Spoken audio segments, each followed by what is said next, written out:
Hello and welcome back to Stop and Go F1 for this, our driver ratings for the Las Vegas Grand Prix. We'll go through each driver and give them a score between 1 and 10. This is the penultimate driver ratings of the year.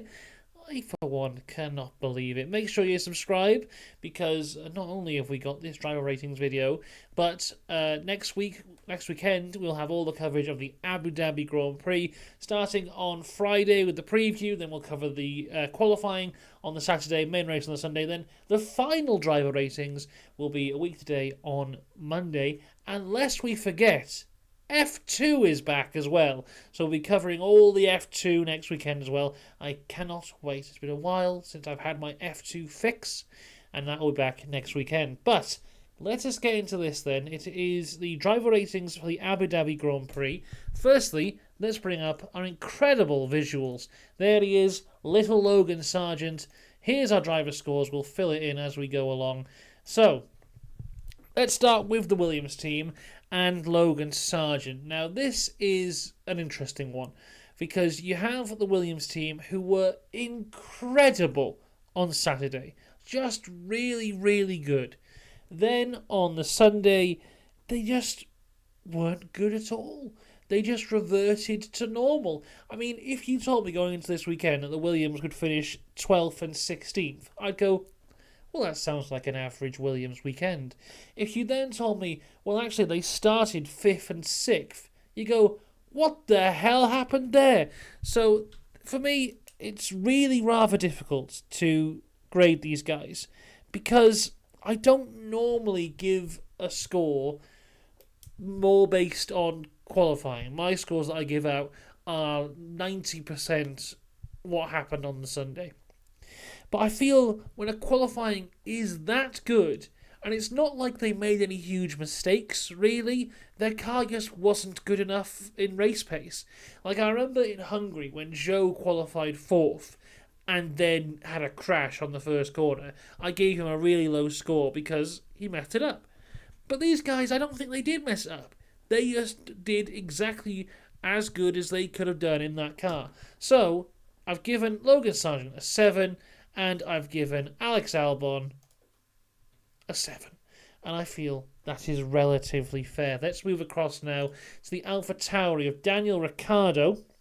He qualified 14th, finished 14th. I expected a lot more from the Alfa Tauri coming into this weekend, but both lads seemed to struggle, so I just think this did not suit their car.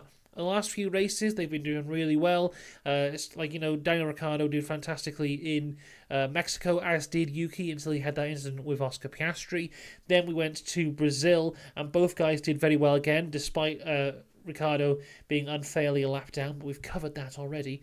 Then this weekend they turn up and it's really not there for him. 14th, the best Daniel Ricciardo could do, and the best the car could do, I think, really. So I've given him a 6. I think that's quite fair. Yuki Tsunoda, on the other hand, though, he qualified dead last on the Saturday, 20th place qualifying for Yuki Tsunoda. Then he wouldn't finish the race. Car issue in the very, very, very late stages of the race. Even still, within the race, didn't really do much. He made up a few positions, but at the end of the day, just couldn't really get it done. So I've given him a 4, just because his qualifying was awful. He didn't finish the race. I think 4 is pretty good. Moving to Haas, which is a team I'm very disappointed with, if I'm honest with you.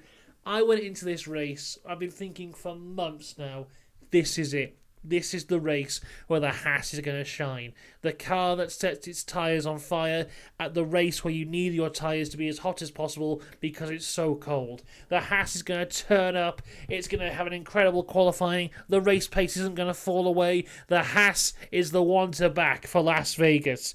Then we get there. Nico Hülkenberg qualifies 13th and he didn't finish the race. I gave him a 5. We go to Kevin Magnussen now. He qualified 8th, which, is a good qualifying, especially for Kevin Magnussen, who struggles more in qualifying than Hülkenberg does. But still, it's not the best qualifying the Haas has had all year, which is what I was expecting. Maybe my expectations were far too high. But K-Mag did actually finish the race, and, he finished okay. 13th is an okay position for the Haas, so I gave him a 6. Now, here's someone I really want to talk about Lance Stroll. Because Lance Stroll is on a little bit of a streak at the minute.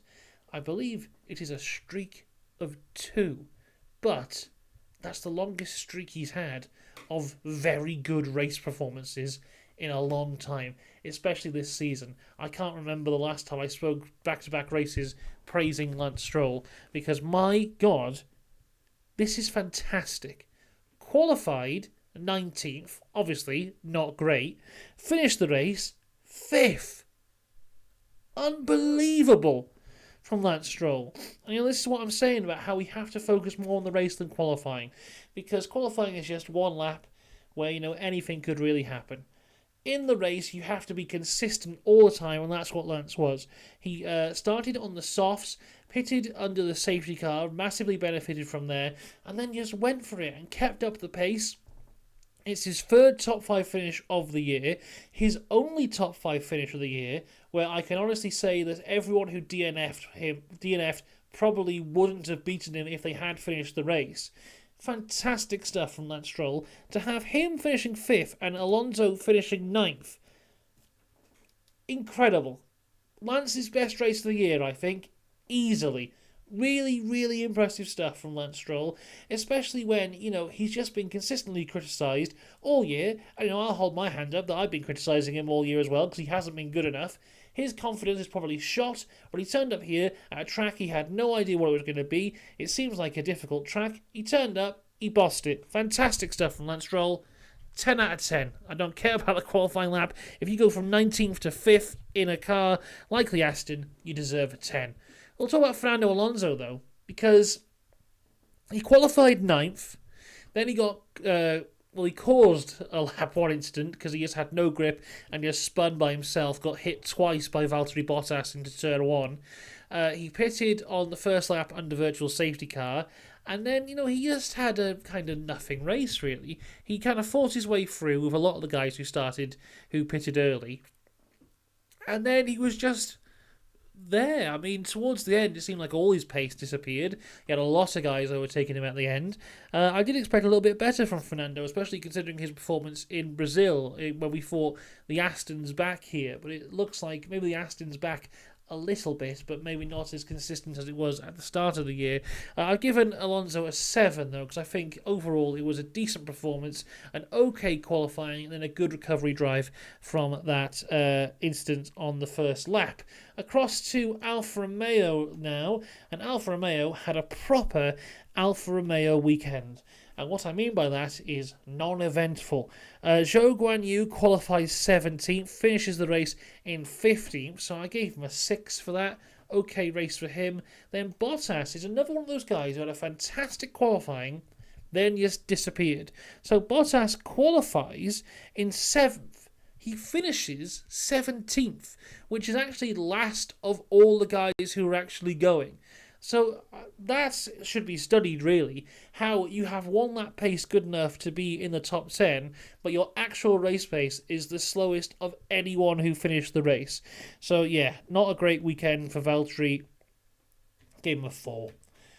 To McLaren now, and Oscar Piastri, who had a very interesting one. He qualifies 18th, McLaren, awful in qualifying, but would end up finishing the race in 10th with the fastest lap. His pace this weekend was actually fantastic. He went from the hards to the hards and then had to pit very late on. Didn't go for the softs, and I'm still not entirely sure why. Went for the mediums. I think McLaren's strategy really messed up here, because for the majority of the race, he was 4th. He had the pace of the top 5, and to go hard, then wait, and then go to medium, that to me makes very little sense. But I thought Oscar had still a very good performance in a car that doesn't really agree with this track at all. So I gave him an 8.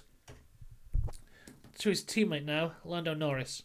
This is going to be a controversial one, because people love Lando, and they don't like it when I say that he didn't do well. But he qualified 15th, then he crashed on the 4th lap. It seems to be driver error. Just from looking at it, it appears that off the back of the virtual safety car, he didn't have enough heat in his rear tyres, and when he hit the brake, he lost the rear end and hit the wall. That is my observation of the incident there. So, for that reason, and having a bad qualifying, I can only give him a 3, because it just really was not good. He beat his teammate in qualifying, so he gets a point for that. He turned up, he gets a point for that. He didn't crash on lap 1. And that's all I can really say about Lando. But knowing Lando, he will definitely be back with a fantastic drive, probably in Abu Dhabi, because that's the kind of driver he is. I don't think he gets himself bogged down in these kind of things. And he'll be back, because when he's on, he's fantastic. And hopefully he'll be fantastic again next weekend. To the Alpines now, and Oscar Piastri. I need to sneeze. I'm going to pause the recording. Well, I hate to report this, but I did pause the recording to sneeze. But it's one of those sneezes that just naturally went away. How embarrassing. Pierre Gasly, though, interesting one for him. Qualified 4th, fantastic qualifying performance. Then would go pretty well in the race, staying within the top 10, in the middle of the top 10. And then had a battery issue which just killed him, and he just went backwards and backwards and backwards. But overall, I think he had very good pace. Very much outdrove the Alpine whilst it was agreeing with him. So I gave him a 7 out of 10. Decent race for Gasly. Ocon, though, he had an awful qualifying.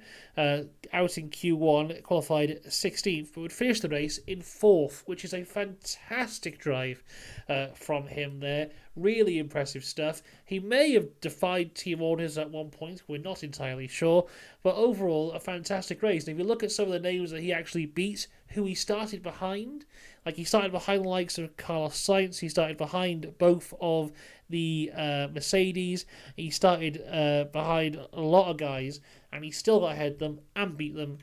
10 out of 10 for Esteban Ocon. Right, Mercedes. It is often difficult to talk about these guys, especially at this point in the season, where they've been relatively consistent throughout the whole year, in terms of basically every single race they've been the 3rd best, and occasionally they turn it up and be the 2nd best. But in the last few races, I don't know what it is. It's the end of the year, they've just thrown it all away. They just have not been there. And that's sometimes the driver's fault, sometimes the car's fault. Last weekend out in Brazil, they just weren't good enough. Mexico was very good for Lewis. Qatar was not very good for Lewis. You have Austin, where the car got disqualified. So then we turn up to this weekend in Las Vegas, and the car wasn't necessarily on it. But then just it's hard to put into words how I feel about this Mercedes team right now, because let's talk about Russell then. Qualified 3rd, great qualifying performance. The car seemed to suit him here, but then in the race, he just throws it away by making the exact same mistake he makes basically now in every other race. He's wheel to wheel with someone, he doesn't look, he just turns in. And he just, his excuse is the same every time. It's I didn't expect him to be there. It's why not? Just because someone else doesn't overtake there doesn't mean, you go in, take this race, for example. Max Verstappen's behind you. The guy, he tells stories about how when he was karting, his dad would ban him from overtaking in the easy-to-overtake corners and force him to overtake in corners which were more difficult to. He can overtake you at any point. Not only is he a better driver than George Russell, he's in a car which is far superior to the car George Russell's. He can overtake you whenever he wants to. Why don't you have the spatial awareness to deal with this? Because then, he could have ruined both of their races. Luckily, they seem to get away with it okay. He then gets the 5-second penalty, and he gets some decent overtakes, but, it's just pointless at this time. And then, at the end of it, he's quite lucky to finish 8th. But it's just, with George, I'm getting so annoyed at him making the same mistakes all the time. So, I've given him a 4 because I'm fed up of him. Right, across to Lewis now. And, George had a good qualifying. Lewis did not. He would qualify 11th, get promoted to 10th through Carlos's penalty. And in the race itself, he was really nowhere until the end. Of course, he had that puncture from the incident with Piastri. and he recovered reasonably well. But before that, he was really nowhere. Had the puncture, kind of recovered to be nowhere, and at the end of the race, the last 10-15 laps or so, he then really woke up and got a few overtakes in and got to an okay position of 7th. But still, 7th is not great. I mean, Mercedes, I really think, probably had the third best car here this weekend, and they've come away with 7th and 8th place. It's really not good enough. So I've given Lewis a 6 overall for this weekend. Let's go and talk about Ferrari now, because, man, was it a weekend to forget for Carlos Sainz, through no mistake of his own, or the team's at all. Of course, had that incident in FP1 with a manhole cover. So, put him on the back foot from there because he had to take the 10th place grid penalty. He would qualify second, that would be pushed down to 12th. And he had a decent recovery drive to P6. Would have been really interesting to see what he could have done if we had that Ferrari front row. We could have had a really interesting battle between the two Ferraris here, but I'm going to give him an 8 because I think overall his pace was really good, but it was not to the level I thought it was going to be. I really thought that Carlos was going to come through and just kind of slice through the majority of the grid, but he didn't, which is a shame. So, 8 out of 10. Carlos Sainz. Then let's talk about this man. Charles Leclerc qualifies on pole, ends up P2. Now, initially I gave him a 9. And I gave him a 9 because I thought, he did have that lock-up at that one point, and they just let Checo go through. But then I thought, you know what? I'm going to be nice, and I'm just going to give him a 10. Because, he properly took the battle to the Red Bulls in a way we haven't actually seen this year. I know Carlos won the race in Singapore, but he won that race in Singapore because Red Bull were just not on it that weekend. And the Red Bull didn't agree with that Singapore track for whatever reason. It wasn't like, the Red Bulls was fast, and then Carlos was fast and beat them. Here, the Red Bull was fast, Charles Leclerc was fast, and he took the fight to them and, at the end was there with them. So it's a fantastic drive from him.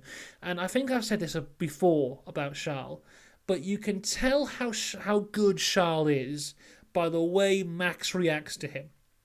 Now, there was a discussion for a while about, does Max drive against Lewis differently? And, you can say whatever you want about that.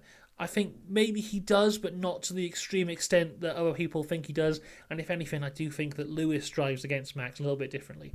But if someone says, does Max drive against Charles differently than everyone else? 100% yes. He is way more aggressive against Charles than basically anyone else on the grid. He takes it to Charles like he does no one else. In Austin, we really saw it when Charles was on pole and Max was P2, and Max was on pole, wasn't he? And Charles was P2. There was no way around. And Max comes across and properly fights against him off the start because he knows that if Charles gets out in front, it's going to be difficult to get past. And that's in a Ferrari that isn't anywhere near as good as the Red Bull. And I've seen a lot of people being like, Charles Leclerc he's one of the best qualifiers of all time. And I do think that is true.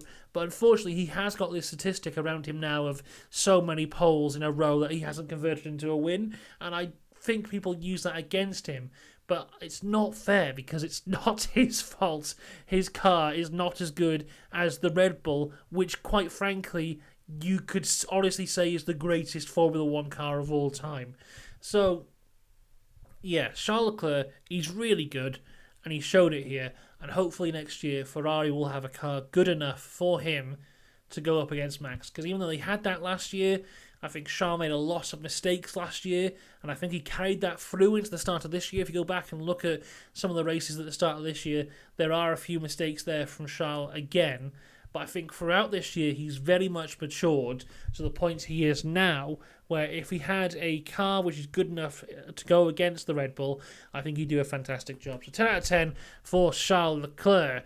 And let's talk about Sergio Perez now. He has secured his second place in the championship, so congratulations to him for that. First time ever Red Bull have got 1 and 2 in the championship. And again, I was thinking, I'll give him a 9. Because, he shouldn't have let Charles pass to take the lead that one time. And then in the end, he got overtaken on the last lap. But then you look at it, his qualifying, he qualified 12th, and it wasn't his fault. Red Bull brought him into the pits for no good reason when everyone else was going to set a fast lap time. And if he'd been out on the track, he probably would have gone through and probably qualified okay. He comes through from 11th to finish 3rd. No, it should have been a 2nd. But at the end of the day, I still think he did a fantastic job and showed, again, how good he can be in that Red Bull second driver role. So I'm going to give him a 10, because once again, for some reason I was feeling nice to some of these guys and not feeling nice to some other ones. Max Verstappen qualifies 2nd, finishes 1st. Fantastic race from him. You know, we could put him down for saying, oh, he pushed Charles off at the start. But, you know, if you see how little grip there was into that first corner, when the likes of Fernando Alonso, who has more races than anyone ever in the history of Formula 1, he's making a mistake into it. You can allow Max to make a mistake in it, because if you look on his onboard, he is turning. The car just isn't. I think the penalty, though, still was fair, and he fought through that penalty and came back to win it and gave us a fantastic race with it. And you know, there's some guys who have had dominant cars in the past and have been put into a similar position as Max has, where he was given a penalty and had to fight through the pack and haven't been able to do it. Max has had a very dominant car this year. He was put into a position now where he has to fight through the pack. He did it. He won the race. What more can you say? It's another 10 out of 10 for Max Verstappen. Another fantastic weekend for him. And you know what? I think he's now won 6 races in a row, which, you know, is unbelievable. He already broke the record for most race wins in a row. He's probably going to do it again with this streak he's on at the minute, going through into next year. We know, I remember 6, I think when he got 6 in a row, was it Silverstone this year or round then? They were like, look at all these names who have got 6 in a row. Max Verstappen joins them. Unbelievable that he's done this. He's done it twice now in 1 year. Incredible. Imagine if Red Bull had a car that could do Singapore. The stats he would have for this year would be insane. And they're already insane without that one race win. So another 10 out of 10 from me for Max Verstappen. There you go. That is the driver ratings for this weekend. So the guys who have scored the highest are Verstappen, Perez, Leclerc, Ocon, and Stroll. And my lowest score goes to Lando Norris for a weekend to forget. I should say, you know, he is okay. He went to the hospital and he is okay. And he will be back in Abu Dhabi. And I'm sure he'll have a point to prove.